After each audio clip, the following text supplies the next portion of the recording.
बिस्मिल्लाहिर्रहमानिर्रहीम। Dear students, welcome to excellence online education. Biology की class में खुशामदीद। लास्ट क्लास में हमने बायोलॉजी का चैप्टर नंबर 8 वाइंड अप कर दिया था, कंप्लीट कर दिया था। Chapter number 8 kingdom fungi. आज हमने अगला चैप्टर शुरू करना है, चैप्टर नंबर 9। इसका नाम है किंगडम प्लांट। हम जो है लास्ट 4 चैप्टरों से हम जो है जो हमने 5 किंगडम से हम उनको बारी बारी स्टडी कर रहे हैं। चैप्टर 6 में आपने पहला किंगडम पढ़ा, किंगडम प्रोकैरियोटिक। चैप्टर 7 में आपने दूसरा किंगडम पढ़ा, किंगडम प्रोक्टोक्टिस्टा। चैप्टर नंबर 8 में आपने तीसरा किंगडम पढ़ा, किंगडम फंजाई। और अब आप चैप्टर 9 में चौथा किंगडम पढ़ने जा रहे हैं, इसका नाम है किंगडम प्लांटी। अगर हम थोड़ा सा रिवाइज करें पांचों किंगडम को, तो किंगडम प्रोक्टोक्टिस्टा वो किंगडम होता है जिसके ऑर्गेनिजम्स प्रोकैरियोटिक होते हैं और यूनिसेलुलर होते हैं। मिसाल के तौर पे बैक्टीरिया और सियानोबैक्टीरिया। फिर किंगडम प्रोक्टोक्टिस्टा ऐसा किंगडम होता है जिसके ऑर्गेनिजम्स यूनिसेलुलर होते हैं, ज्यादातर यूनिसेलुलर होते हैं, कुछ मल्टीसेलुलर भी होते हैं, और यूकैरियोटिक होते हैं। इनमें फिर 3 ग्रुप होते हैं, एल्गीज, ओमाइकोटा और प्रोटोजोन। इनको भी हमने डिटेल में पढ़ा था। फिर तीसरा किंगडम होता है किंगडम फंजाई। इसके जो ऑर्गेनिजम्स होते हैं वो एक यीस्ट को छोड़ के बाकी तमाम मल्टी सेलुलर है, यूकैरियोटिक होते हैं। इनमें सेल वॉल होता है लेकिन चिटन का बना हुआ, और ये हेटरोट्रॉप होते हैं एनिमल्स की तरह। ठीक है, इनको आप कहते हैं किंगडम फंजाई। इनमें ऑल्टरनेशन ऑफ जनरेशन हमने एक हिस्से में पढ़ा था, ऑल्टरनेशन ऑफ जनरेशन वो अल्वा में था। फंजाई में ऑल्टरनेशन ऑफ जनरेशन नहीं था। और भी काफी डिफरेंसेस नजर आए थे हमें किंगडम फंजाई में। एक ये डिफरेंस था कि इनका जो सेल होता है वो लंबे होते हैं, थ्रेड लाइक हाइफी कहलाते हैं। दूसरा हमें डिफरेंस ये नजर आया था कि जैसे प्लांट और एनिमल्स जो होते हैं, इनका जो मेन प्लांट होता है इनमें डिप्लॉइड क्रोमोसोम्स होते हैं, जबकि फंजाई के मेन बॉडी के अंदर हेप्लॉइड क्रोमोसोम्स होते हैं। फिर फंगस जो है वो ऑल्टरनेशन ऑफ जनरेशन तो नहीं करता, लेकिन दो टाइप की रिप्रोडक्शन करता है, एसेक्सुअल और सेक्सुअल। ठीक है, जाइगोट बनता है, गैमेट्स बनते हैं, जाइगोट बनता है तो सेक्सुअल होता है, अदरवाइज वो एसेक्सुअल कर रहा होता है। तो ये हमने 3 किंगडम पढ़ लिया। अब हम चौथा किंगडम पढ़ने जा रहे हैं, किंगडम प्लांटी। ये 5 किंगडम में से एक बड़ा किंगडम है। सबसे बड़ा किंगडम तो आपके पास किंगडम एनिमेलिया है, जिसमें सबसे ज्यादा ऑर्गेनिजम्स मौजूद हैं। It is the second largest kingdom. ये आपका सेकंड बड़ा तरीन किंगडम मौजूद है, किंगडम प्लांटी। इसके कुछ जनरल कैरेक्टर्स की बात करें अगर हम, तो आपके सामने लिखा हुआ है जी, पहला कैरेक्टर, दे आर यूकैरियोटिक। ये यूकैरियोटिक होते हैं, यानी इनके सेल्स के अंदर न्यूक्लियस की मेम्ब्रेन होती है, जिसकी वजह से न्यूक्लियस वाजे तौर पे आपको नजर आ रहा होता है। इस कैरेक्टर की वजह से ये पहले किंगडम से डिफरेंट हो गया, यानी किंगडम प्रोकैरियोटी से डिफरेंट हो गया, क्योंकि वहां पर प्रोकैरियोटिक हुआ करते थे। तो पहला कैरेक्टर क्या है कि इनके सेल्स में न्यूक्लियस विजिबल होगा एंड दे आर यूकैरियोटिक। फिर दूसरा करेक्टर क्या है, दे आर मल्टी सेलुलर। इनके तमाम ऑर्गेनिजम्स मल्टी सेलुलर होते हैं, कोई भी इस किंगडम के अंदर यूनिसेलुलर ऑर्गेनिज्म नहीं है। जितने भी पहले इसके अंदर यूनिसेलुलर हुआ करते थे उनको आपने सेकंड किंगडम, किंगडम प्रोक्टोक्टिस्टा के अंदर, एल्गी के अंदर डाल दिया।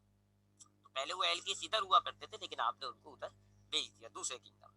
तो इसमें जितने भी ऑर्गेनिजम्स हैं वो यूकैरियोटिक होते हैं और मल्टी सेलुलर होते हैं। तीसरा करेक्टर, इनके अंदर फंगस की तरह सेल वॉल मौजूद होता है, एल्गीज की तरह इनमें सेल वॉल मौजूद होता है, बैक्टीरिया की तरह इनमें सेल वॉल मौजूद होता है, लेकिन इनका सेल वॉल सेल्यूलोज नाम के कार्बोहाइड्रेट से बना हुआ होता है, सेल्यूलोज और पैक्टिन, और ये दोनों कार्बोहाइड्रेट्स होते हैं। यहाँ पे सेल वॉल के कंपोजिशन में फर्क हो गया। बैक्टीरिया का जो सेल वॉल होता है वो पेप्टाइडोग्लाइकिन से बना हुआ होता है, जो कि खास किस्म का कंपाउंड है, कार्बोहाइड्रेट प्लस प्रोटीन, इन दो से मिलके बनता है पेप्टाइडोग्लाइकिन। तो बैक्टीरिया का सेल वॉल पेप्टाइडोग्लाइकिन से बना हुआ होता है। फंगस का सेल वॉल जो है वो चिटिन और फंगस सेल्यूलोज से बना हुआ होता है, जबकि प्लांट का सेल वॉल जो है वो सेल्यूलोज और पैक्टिन से बना होता है। ये सेल्यूलोज और पैक्टिन ये दोनों कार्बोहाइड्रेट्स होते हैं, और ये खाली इन्हीं में ही पाए जा रहे हैं, इन्हीं की सेल वॉल में।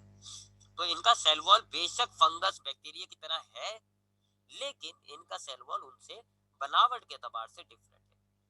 उसके बाद चौथा point, they contain chlorophyll and they are autotroph. इनके अंदर, इनके सेल्स के अंदर एक खास किस्म का ऑर्गेनल मौजूद होता है जिसको हम कहते हैं क्लोरोप्लास्ट, और उस क्लोरोप्लास्ट में खास किस्म का पिगमेंट मौजूद होता है जिसको हम कहते हैं क्लोरोफिल। ये पिगमेंट सूरज की रोशनी को, लाइट को कैद कर लेता है और उसको कन्वर्ट करके केमिकल एनर्जी में कन्वर्ट करता है, जिससे ये अपना खाना तैयार करते हैं। इस प्रोसेस को आप कहते हो फोटोसिंथेसिस। तो हमने ये बात पढ़ी हुई है पहले कि क्लोरोफिल जिस सेल में मौजूद होता है वो ऑटोट्रॉप हो जाते हैं, लिहाजा चूंकि प्लांट के अंदर क्लोरोफिल मौजूद होता है, लिहाजा ये ऑटोट्रॉप होते हैं। ये अपना खाना अपने जिस्म के अंदर, अपनी बॉडी के अंदर खुद प्रिपेयर कर लेते हैं और फिर उसी को यूटिलाइज कर लेते हैं। इनको बाहर से खाना हासिल करने की जरूरत नहीं है, दे आर ऑटोट्रॉप।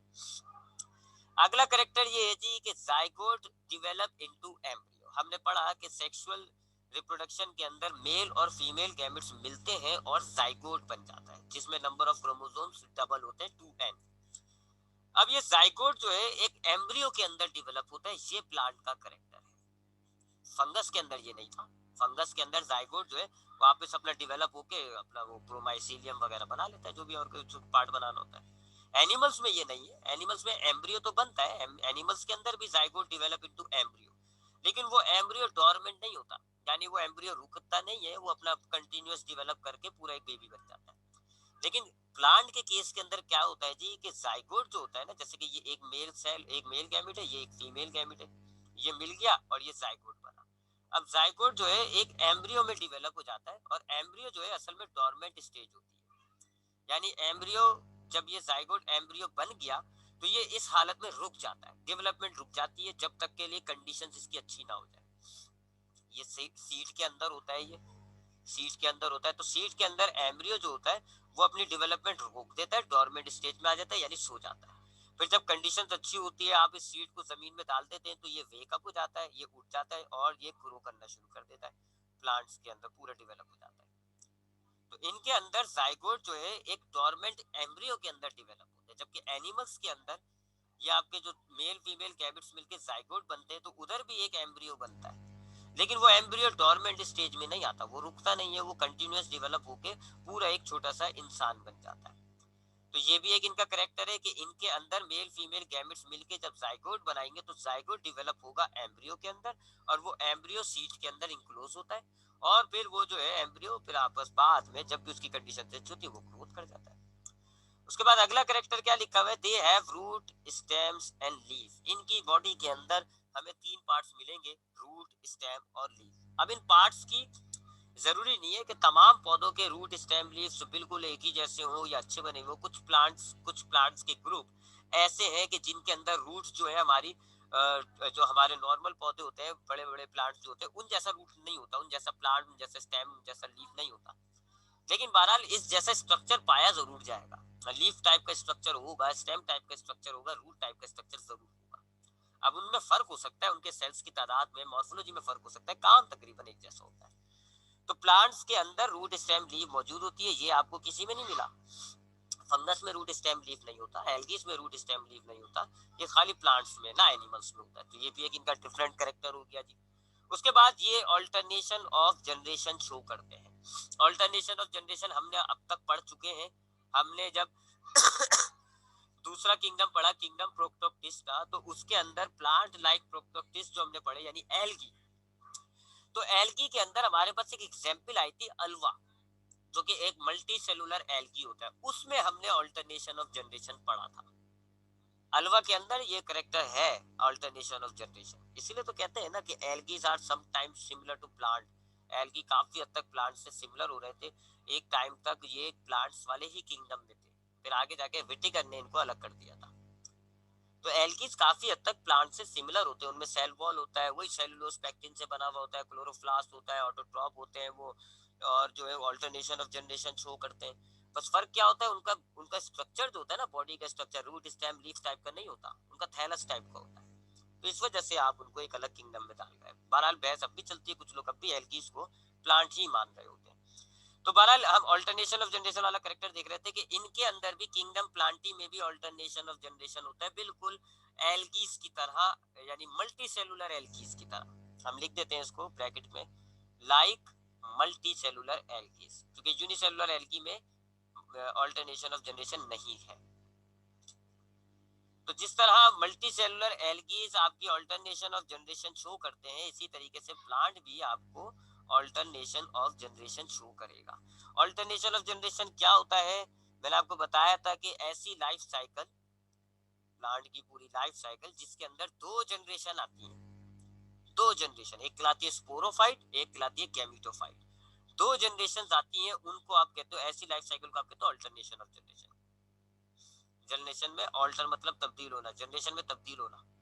दो जनरेशन आती हैं, एक कहलाती है स्पोरोफाइट, एक कहलाती है स्पोरोफाइट और एक कहलाती है गैमीटोफाइट। ये दो जनरेशन आती है।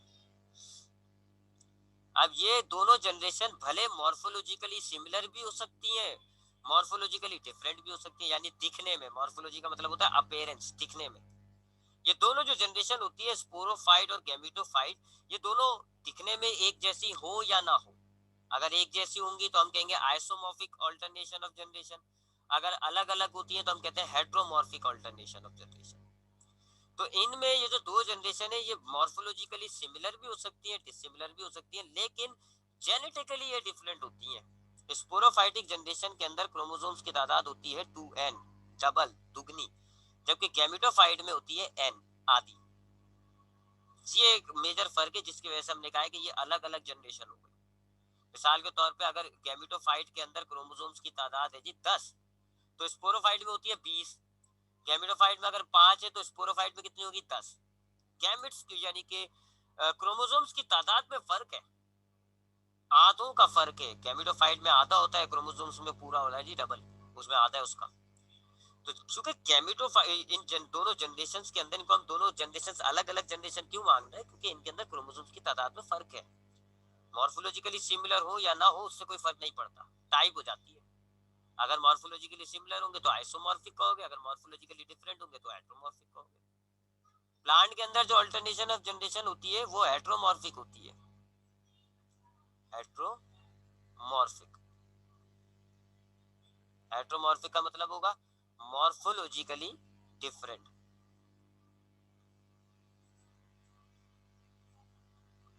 मॉर्फोलॉजिकली डिफरेंट यानी अपीयरेंस के अंदर भी डिफरेंट नजर आएंगी आपको, दिखने में भी डिफरेंस होगी। एक अलग तरीके से दिख रहा होगा, एक आपको अलग तरीके का स्ट्रक्चर बना होगा। तो मॉर्फोलॉजिकली डिफरेंट होती है इनकी जो दोनों जनरेशन है, इसलिए हम इनको कहते हैं हेट्रोमॉर्फिक अल्टरनेशन ऑफ जनरेशन। जबकि अल्टरनेशन ऑफ जनरेशन, जबकि ये जो मल्टी सेलुलर एल्गी है ये भी अल्टरनेशन ऑफ जनरेशन शो कर रहा था। अल्वा इसकी एग्जांपल थी, याद होगा आपको, अल्वा हमने पढ़ा था। लेकिन इनका जो अल्टरनेशन ऑफ जनरेशन होता है वो होता है आइसोमॉर्फिक, आइसोमॉर्फिक यानी कि गैमेटोफाइट और स्पोरोफाइट दोनों दिखने में एक जैसे होते हैं। याद होगा पालक के पत्ते की तरह दिख रहे थे दोनों। तो दोनों के अंदर यानी कि प्लांट्स में भी अल्टरनेशन ऑफ जनरेशन हो रहा है और मल्टी सेलुलर एल्गीज में भी अल्टरनेशन ऑफ जनरेशन होता है। फर्क कहां पर है? इसकी टाइप पर। प्लांट का जो अल्टरनेशन ऑफ जनरेशन होता है वो हेट्रोमॉर्फिक होता है, जबकि मल्टी सेलुलर एल्गी का जो अल्टरनेशन ऑफ जनरेशन होता है वो आइसोमॉर्फिक होता है, यानी कि दिखने में अलग अलग, दिखने में सेम। ठीक है, तो हम प्लांट की बात कर रहे हैं, तो मैंने आपको ऐसे मल्टीसेलुलर एल्गी से कंपेयर करते हैं, प्लांट की बात करते हैं। तो प्लांट जो है, प्लांट का एक बहुत बड़ा कैरेक्टर है कि ये आपको heteromorphic alternation of generation show करता है। यानी इसकी पूरी लाइफ साइकिल के अंदर दो जनरेशन आएंगी, एक स्पोरोफाइट के नाम से, एक गैमेटोफाइट के नाम से। दोनों दिखने में भी अलग होंगी और दोनों के अंदर क्रोमोसोम्स की तादाद में भी फर्क होता है। स्पोरोफाइट में जितना भी क्रोमोसोम होगा गैमेटोफाइट में उसका आधा होता है। अब इसकी लाइफ साइकिल अगर हम कंप्लीट करें तो स्पोरोफाइट हमारे पास दो किस्म के स्पोर्स, ज्यादातर, कुछ के अंदर तो नहीं, लेकिन हम कभी जनरल सी बात कर रहे हैं तो ज्यादातर के अंदर नाम रखना चाह रहा हूं मैं। तो दो तरह के स्पोर्स तैयार करता है, एक कहलाता है माइक्रोस्पोर और एक कहलाते हैं मेगा स्पोर। कुछ प्लांट होंगे जो एक जैसे स्पोर्स तैयार करते हैं, कुछ अलग अलग, हमने अलग अलग की ले ली मिसाल। तो स्पोरोफाइटिक जनरेशन से मैं स्टार्ट कर रहा हूँ। स्पोरोफाइटिक जनरेशन में क्रोमोसोम्स की तादाद होती है 2n। अब स्पोरोफाइट क्या करता है जी? स्पोरोफाइट दो किस्म के स्पोर्स बनाता है, एक कहलाता है माइक्रोस्पोर और एक कहलाता है मेगा स्पोर। ये जो दोनों स्पोर्स बनाए जाते हैं ये बनाए जाते हैं मायोसिस के जरिए, यानी वो सेल डिवीजन जिसके अंदर क्रोमोसोम्स की तादाद हो जाती है आधी। तो अब मायोसिस के जरिए बनाया है तो इनमें क्रोमोसोम्स जा रहे होते हैं आधे, यानी कि n और n। ठीक है, या क्रोमोसोम्स की तादाद बड़ी मायने रखती है। तो हमने स्पोरोफाइटिक से स्टार्ट किया। स्पोरोफाइट के अंदर हमारे पास क्रोमोसोम्स की तादाद होती है डबल, यानी कि 2n। सबसे पहले क्या होगा? स्पोरोफाइट जो है मायोसिस के जरिए दो किस्म के स्पोर्स बनाएगा, एक कहलाएंगे माइक्रोस्पोर्स, एक कहलाएंगे मेगा स्पोर्स। चूंकि मायोसिस के जरिए बनाया गया है लिहाजा क्रोमोसोम्स की तादाद हो जाती है आधी। अब ये माइक्रोस्पोर्स और मेगा स्पोर्स ये जर्मिनेट करते हैं और माइक्रोस्पोर से बनता है जी मिटा रहा हूं मैं, इससे बनता है जी मेल गैमेटोफाइट।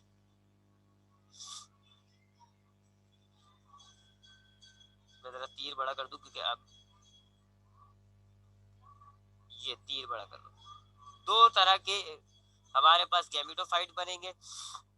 माइक्रोस्पोर जब जर्मिनेट होगा तो ये बनेगा मेल गैमेटोफाइट, मेल गैमेटोफाइट।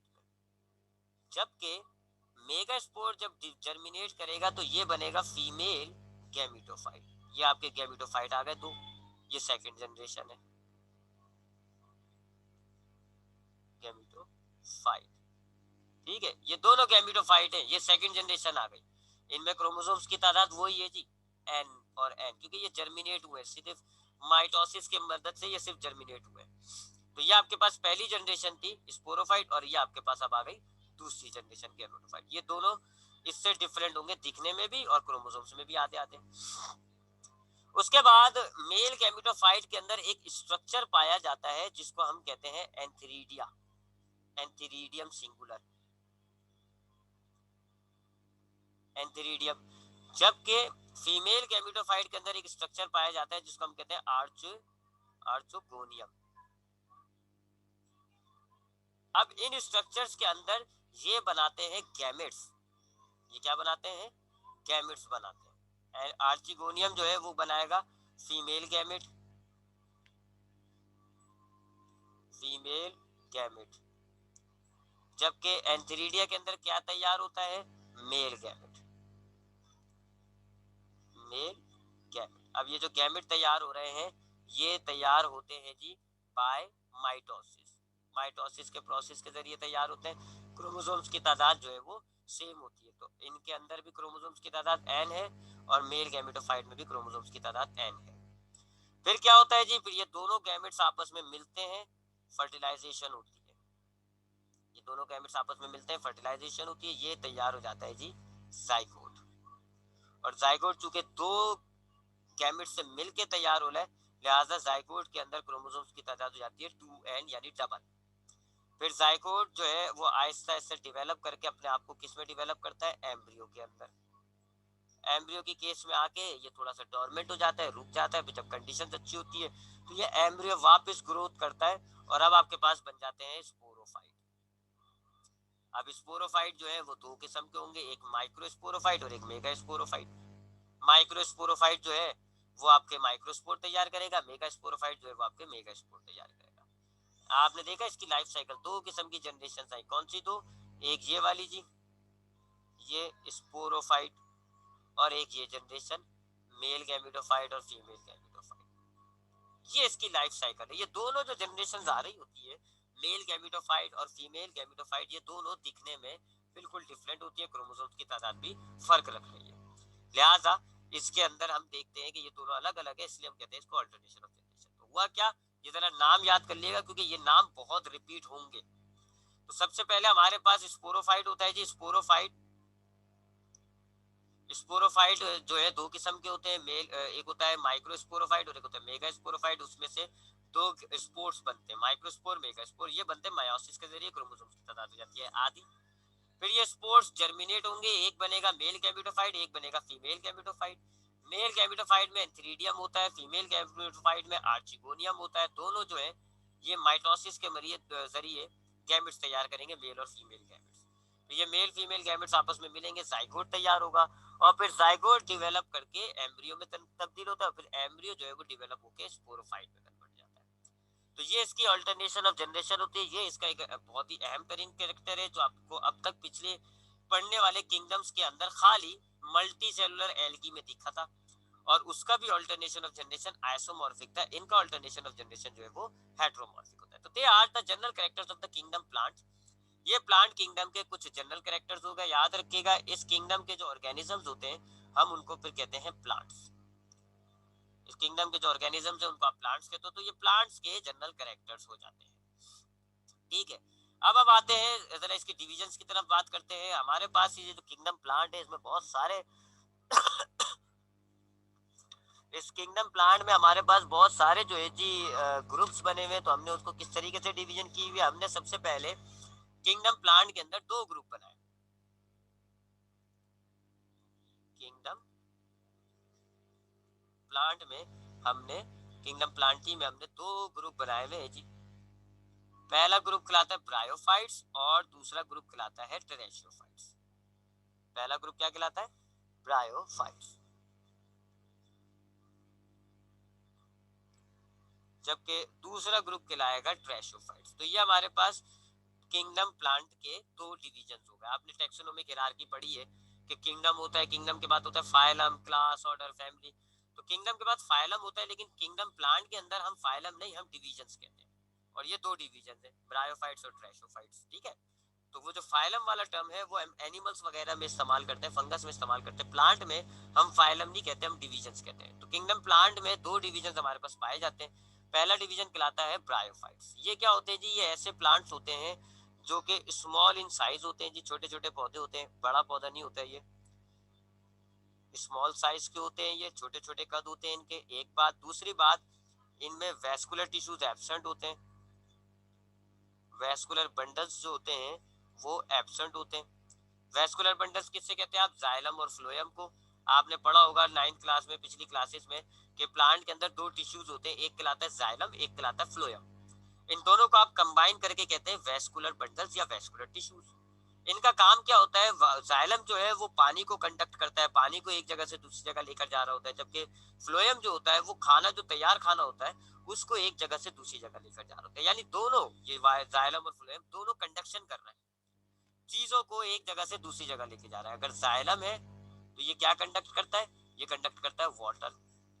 और अगर फ्लोएम है तो ये क्या कंडक्ट करेगा? खाना। तो चूंकि ये दोनों कंडक्ट कर रहे होते हैं, चीजों को एक जगह से दूसरी जगह लेकर जा रहे होते हैं, इसलिए हम इन दोनों को कहते हैं मिलाकर वेस्कुलर टिश्यू। ब्रायोफाइट्स में ये जो वेस्कुलर टिश्यूज होते हैं ना, ये एब्सेंट होते हैं। यानी ना जाइलम मिलेगा आपको, ना फ्लोएम मिलेगा। इनके अंदर सेल से सेल डिफ्यूजन के जरिए पानी और खाना पहुंचता है। यानी एक सेल से दूसरे सेल में चला जाता है, दूसरे से तीसरे, तीसरे से चौथे। तो सेल बाय सेल डिवीजन के जरिए ये खाना और पानी पहुंचाते हैं। इनके अंदर जाइलम फ्लोएम मौजूद नहीं होता। तो चूंकि जाइलम फ्लोएम मौजूद नहीं होता और ये सेल टू सेल लेकर जा रहे होते हैं, इसीलिए इनकी जो बॉडी साइज होता है पौधों का, इनका ब्रायोफाइट्स का, वो छोटा ही रहता है। क्योंकि इनके पास लिफ्ट नहीं है जी। अगर आप वो कहते हैं ना लिफ्ट, लिफ्ट एक ऐसी चीज है जो आपको एक जगह से दूसरी जगह पहुंचा देती है और स्पीड में पहुंचाती है।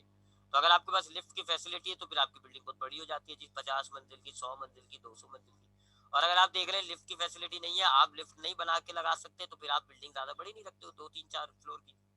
यही मामला यहाँ पर है। क्योंकि बड़े बड़े जो हमारे हायर प्लांट्स होते हैं उनमें जाइलम फ्लोएम मौजूद होता है, जो कि पानी खाना पहुंचाना जानते हैं, तो इसलिए फिर ये बड़े हो जाते हैं। जबकि ब्रायोफाइट्स के अंदर वेस्कुलर बंडल्स एब्सेंट होते हैं, खाने को और पानी को पहुंचाने का कोई प्रॉपर टिश्यू नहीं है। इस वजह से इनका साइज जो है वो थोड़ा सा रिड्यूस होता है, थोड़ा सा छोटा होता है। उसके बाद अगला करेक्टर हम आपको बताएं, उसके बाद ये है जी, वेस्कुलर बंडल्स एब्सेंट होते हैं। फिर इनके पास ट्रू रूट स्टेम्स लीव्स नहीं होते। ट्रू रूट स्टेम और लीव्स जो है वो एब्सेंट होते हैं।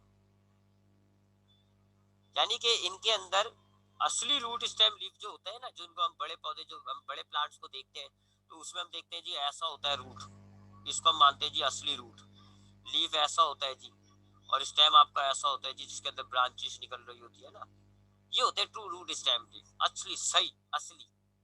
इनके अंदर रूट स्टेम लीफ ऐसी हालत में नहीं होते, ऐसी शक्ल में नहीं होते। इनके अंदर जो रूट्स होंगी, आप देखेंगे, अभी हम इसके बाकी इसकी टाइप्स को पढ़ेंगे, रूट्स ऐसी होती है जी पतले पतले धागों की तरह। आपको इनका स्टेम जो है ऐसा नजर आएगा थैलस की तरह, पालक के पत्तों की तरह का स्टेम नजर आएगा। इनके लीव्स एब्सेंट होंगे, अगर प्रेजेंट भी होंगे तो ऐसे लंबे लंबे से होते हैं जी, अजीब अजीब से, ऐसे लंबे लंबे से ऐसे हुए। ज्यादातर तो एब्सेंट होते हैं।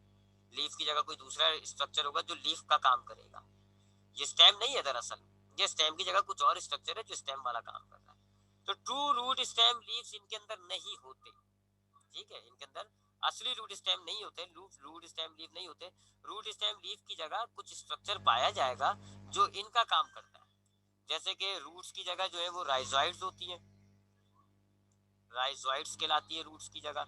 विच एब्जॉर्ब वाटर, जो कि पानी एब्जॉर्ब करने का काम करते हैं, यानी जो रूट का काम होता है, विच एब्जॉर्ब वाटर, विच एब्जॉर्ब वाटर। तो रूट की जगह इनके पास कौन सा स्ट्रक्चर है जी, राइजोइड, ऐसे वही पतले पतले धागे होते हैं। ये अगर एक ब्रायोफाइट है, ये एक ब्रायोफाइट बनाया मैंने आपके सामने, ठीक है, ऐसे यहाँ पे पतले पतले धागे होंगे, ये है जी राइजोइड्स। रूट्स नहीं है लेकिन रूट्स वाला काम कर रही है। इसी तरह स्टेम की जगह कुछ प्लांट्स के अंदर, कुछ ब्रायोफाइट्स के अंदर आपको राइजोम मिलेगा जो कि सपोर्ट करता है जी, लाइक स्टेम होता है ये। स्टेम की तरह तो नहीं होता लेकिन स्टेम वाला काम करता है जी। ऐसा होगा जी, ये राइजोम होगा, इसके अंदर नीचे जो है ये राइजोइड्स लगे हुए होंगे, ऊपर जो है ये स्पोरोफाइट बन रहे होते हैं जी, ये स्पोर्स होते हैं वगैरह वगैरह ऐसे। ये स्टेम है जी, स्टेम की तरह का स्ट्रक्चर है, इसको हम कहते हैं राइजोम। ठीक है, कुछ में लीव्स होंगे, जिनमें लीव्स होंगे हम उनके अंदर डिस्कस कर लेंगे जी। तो हम क्या देख रहे हैं, इनके अंदर ट्रू रूट स्टेम लीव्स नहीं है जी, इनके रूट स्टेम लीफ की जगह कुछ सिमिलर सा स्ट्रक्चर पाया जा रहा है जो कि बिल्कुल इसी तरह का होता है जिस तरह का, यानी कि काम वही वाला करता है। उसके बाद इनके अंदर जो है वो एम्फीबियस इन नेचर होते हैं ये भी एक बड़ा अहम पॉइंट है जी, एम्फीबियस इन नेचर होते हैं, यानी कि ये जब फर्टिलाइजेशन करते हैं ना, वो मेल फीमेल गैमेट्स, जो मेल गैमेट्स अभी आपको लाइफ साइकिल में बताए थे कि ये जो मेल फीमेल गैमेट होता है जी, इसको मिलाना, जाइगोट तैयार करना, ये कहलाता है फर्टिलाइजेशन। फर्टिलाइजेशन के लिए इनको पानी की जरूरत होती है, बगैर पानी के ये फर्टिलाइज नहीं कर सकते, क्योंकि इनका जो गैमेट होता है वो ज्यादा डेवलप नहीं हुआ होता, ज्यादा स्ट्रॉन्ग नहीं होता, ज्यादा इनके पास सपोर्ट नहीं होती, तो इनको अपने गैमेट्स को फर्टिलाइज करने के लिए पानी की जरूरत होती है। पानी की मदद से इनका एक गैमेट दूसरे गैमेट में जाके फ्यूज करेगा। बाकी जैसे हमारे जो बड़े बड़े प्लांट्स होते हैं उनमें कुछ डिफरेंट स्ट्रक्चर्स डिवेलप हो जाते हैं जी, विंग्स डिवेलप हो जाते हैं, पॉलिनेशन के जरिए वो एक जगह से दूसरी जगह चले जाते हैं, मेथड है जी उनके ट्रांसफर के। लेकिन ब्रायोफाइट्स के साथ ऐसा मामला नहीं है, इनके पास कोई ऐसा स्ट्रक्चर डिवेलप नहीं है जो कि इनको सपोर्ट करे और इन गैमेट्स को मिलाने में हेल्प करे। लिहाजा ये क्या करते हैं, ये पानी से मदद लेते हैं, पानी के जरिए ये गैमेट्स फिर आपस में एक दूसरे को मिलते हैं। तो ऐसे प्लांट को जिनके अंदर पानी की जरूरत होती है ना फर्टिलाइजेशन के लिए, वाटर फॉर फर्टिलाइजेशन, उनको हम कहते हो आप एम्फीबियस, वाटर फॉर फर्टिलाइजेशन। तो ये एम्फीबियस होता है, यानी इसको फर्टिलाइजेशन के लिए पानी की जरूरत होती है। दैट इज वाई ये आपको डैम शेडी प्लेसेस पर, डैम, गीली छांव वाली, अराउंड शोर्स, किनारों पर, पानी की जगहों पे, गीली मट्टियों पे, यहाँ पाया जाएगा जहाँ आसपास पानी मौजूद। ठीक है, ये आपको खुश की जगहों पे नहीं मिलेगा, टेरेस्ट्रियल जगहों पे नहीं मिलेगा आपको, इलाकों में पानी होगा। ये आपको ऐसी जगहों पे मिलेगा जहाँ आसपास पानी हो, गीली जगह होंगी, गीली जमीन होगी, शहरी सपोर्स होगी, शोर्स के आसपास करीबों में। तो ये हमें जो है पानी के आसपास नजर आता है। उसके बाद चूंकि ये है तो किंगडम प्लांट, और ये heteromorphic alternation of generation show करेगा। मैंने तो आपको किंगडम प्लांट में ही बताया character, heteromorphic alternation of generation show करेंगे दोनों डिवीजन, ब्रायोफाइट्स भी और ट्रेशोफाइट्स भी। लेकिन ब्रायोफाइट्स के अंदर जो गैमेटोफाइट्स होते हैं ना, वो डोमिनेंट होते हैं, गैमेटोफाइट्स आर डोमिनेंट, यानी कि इनकी लाइफ साइकिल के अंदर गैमेटोफाइट जो गैमेटोफाइट वाली जो जनरेशन होती है वो स्ट्रांग होती है, ज्यादा अरसा गुजारती है, मजबूत होती है, इंडिपेंडेंट होती है। डोमिनेंट होती है जी इनकी गैमेटोफाइटिक की जनरेशन, जबकि जो दूसरा डिवीजन होता है ना, उनमें स्पोरोफाइट की जनरेशन डोमिनेंट होती है। तो अगर ये ब्रायोफाइट की लाइफ साइकिल है, सपोज करें ये ब्रायोफाइट की लाइफ साइकिल है, तो ये जो गैमेटोफाइट थे ना, मेल गैमेटोफाइट, फीमेल गैमेटोफाइट, इनकी लाइफ साइकिल में इस पर ज्यादा टाइम निकलेगा, ज्यादा अरसे तक ये मेल गैमेटोफाइट फीमेल गैमेटोफाइट बने रहेंगे, स्ट्रांग होंगे, अपना खाना खुद डिवेलप कर सकते हैं, इंडिपेंडेंट होते हैं, बड़ा टाइम निकालते हैं। जबकि ये वाली जो जनरेशन होती है स्पोरोफाइट की, ये ज्यादा स्ट्रांग नहीं होती, ये डिपेंडेंट होती है, इवन के खाना भी ये मेल गैमेटोफाइट से, ये गैमेटोफाइट से ले रही होती है, तो ये डिपेंडेंट होती है इस पर। ठीक है, तो इनकी ये जो गैमेटो ब्रायोफाइट्स होते हैं, इनमें गैमेटोफाइटिक जो जनरेशन होती है वो डोमिनेट होती है, और स्पोरोफाइटिक जनरेशन होती है, स्पोरोफाइट जो होता है वो उनका फूट, सीता और कैप्सूल पर मुश्तमिल होता है।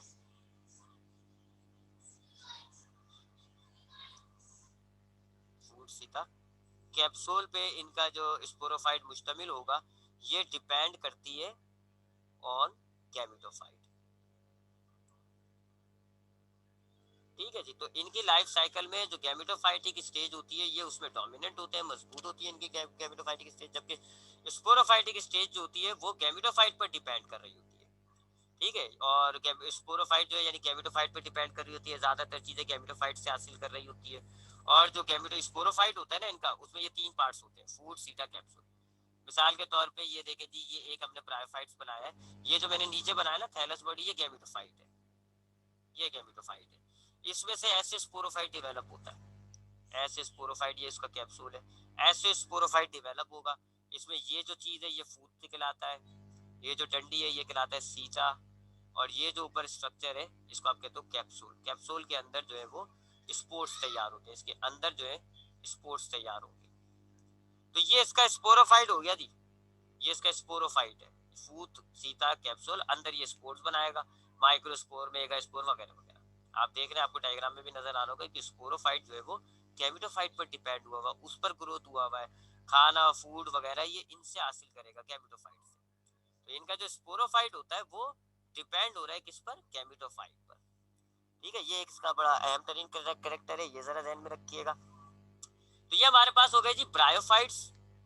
ठीक है, मैंने आपको क्या बताया ब्रायोफाइट्स के बारे में कि स्मॉल साइज के प्लांट्स होते हैं ये, वेस्कुलर बंडल्स इनमें यानी जाइलम फ्लोएम एब्सेंट होता है, इनके अंदर रूट, स्टेम, लीफ नहीं होती। विन जैसा स्ट्रक्चर होता है जो इनका काम करता है। राइजोइड्स होती है जी जो वाटर एब्जॉर्प्शन करती हैं। राइजोम होता है जो कि स्टेम वाला काम करते हैं जी। एम्फीबियस इन नेचर होते हैं, इनको फर्टिलाइजेशन के लिए पानी की जरूरत होती है, लिहाजा ये डैम शेडी प्लेसेस पर पाए जाते हैं। इनका जो अल्टरनेशन ऑफ जनरेशन होता है वो हेट्रोमॉर्फिक होता है, लेकिन गैमेटोफाइटिक जनरेशन इनकी डोमिनेंट होती है। स्पोरोफाइटिक जनरेशन जो है वो गैमेटोफाइट पर डिपेंड होती है। इनका स्पोरोफाइट फूड, सीता और कैप्सूल पर डिपेंड मुश्तमिल होता है। असल में ये हमारे पास आप यूं कह लें, दे आर अर्ली प्लांट्स, ये अर्ली प्लांट्स होते हैं। एवोल्यूशनरी थ्योरीज के मुताबिक, एवोल्यूशन के जितनी थ्योरीज है उनके मुताबिक पहले प्लांट्स नहीं थे। प्लांट्स जैसे जो स्ट्रक्चर्स पाए जाते थे वो पानी के अंदर हुआ करते थे, जिनको आप एल्गीज कहते थे। फिर जब खुश्की बन गई, ये एवोल्यूशनरी थ्योरी है भाई, मैं मानू ना मानू एक और बात। तो प्लांट्स नहीं थे, एवोल्यूशन के हिसाब से प्लांट्स नहीं थे, और एल्गीज हुआ करते थे पानी के अंदर। फिर जब जमीन बनना शुरू हुई यानी कि पानी कम हो गया और जमीन आगे आने लग गई, तो एल्गीज ने अपने आप को चाहा कि जी वो पानी के बजाय जमीन पर अपने आप को बसाएं, अडॉप्ट करें, जमीन पर आना चाह रहे थे वो। तो फिर एल्गीज ने अपने स्ट्रक्चर के अंदर चेंजिंग लाते गए, जिसको आप एवोल्यूशन कहते हैं, अपनी बॉडी के अंदर चेंजिंग लाते गए। इस दौरान जो है इन्होंने देखा मसला क्या होगा जी, अगर हम खुश्की पे रहेंगे तो हमें वाटर एब्जॉर्प्शन करनी पड़ेगी, हमें जो है सनलाइट चाहिए होगी, सही मायनों में हमें ऑक्सीजन चाहिए होगी, और हमें गैमेट्स की हिफाजत करनी होगी सेक्सुअल रिप्रोडक्शन के लिए। तो ये कुछ मामला थे जो पढ़ेंगे इस चैप्टर में, कि जब एल्गी अपने आप को लैंड अडॉप्ट करने के लिए एवोल्यूशनरी चेंजेस कर रहा था, तो क्या चेंजेस करी। तो जब एल्गी ने पानी छोड़ के जब जमीन पे आया था, तो उसने अपनी एवोल्यूशनरी प्रोसेस के हिसाब से जो चेंजिंग की थी, उस हिसाब से जो पौधे बने थे ना, वो ये है ब्रायोफाइट्स, शुरू शुरू के पौधे।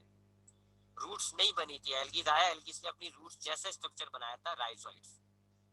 स्टेम नहीं बना पाया था, स्टेम जैसा स्ट्रक्चर बनाया था इसने, क्या, राइजोम। क्योंकि ताजा ताजा पानी छोड़ा हुआ था, गैमेट्स में डेवलप नहीं कर रहे थे, तो इसलिए ये आसपास थे, ताकि पानी जो है फर्टिलाइजेशन के लिए चाहिए हो, ताकि ये एम्फीबियस हो। फिर यही ब्रायोफाइट्स मजीद अपने आप को हालात के एतबार से अडॉप्ट करते गए, और फिर इनकी राइजोइड्स खत्म हो गए, रूट्स बन गई, राइजोइड की राइजोम की जगह स्टेम बन गया, लीव्स आ गए, क्यूटिकल डेवलप हो गई, गैमेट्स के लिए इन्होंने स्ट्रक्चर्स डेवलप कर लिए, well develop structure, flower, gametes की हिफाजत होती है, पानी को छोड़ दिया, बगैर पानी के फर्टिलाइजेशन का तरीका अपना लिया, और फिर ये लैंड के काबिल हो गए। तो एक्चुअल में ब्रायोफाइट्स क्या है जी, वो पौधे हैं जो दरअसल एवोल्यूशनरी प्रोसेस के दौरान एल्गी से ड्राइव हुए थे, और फिर इन ब्रायोफाइट्स की एवोल्यूशन से हमें क्या मिले, हायर प्लांट्स यानी ट्रैशोफाइट्स। ठीक है, तो ये हमारे अर्ली प्लांट्स हैं, इसलिए इनके अंदर प्लांट जैसी खूबियां आना शुरू हो गई। अब उसके बाद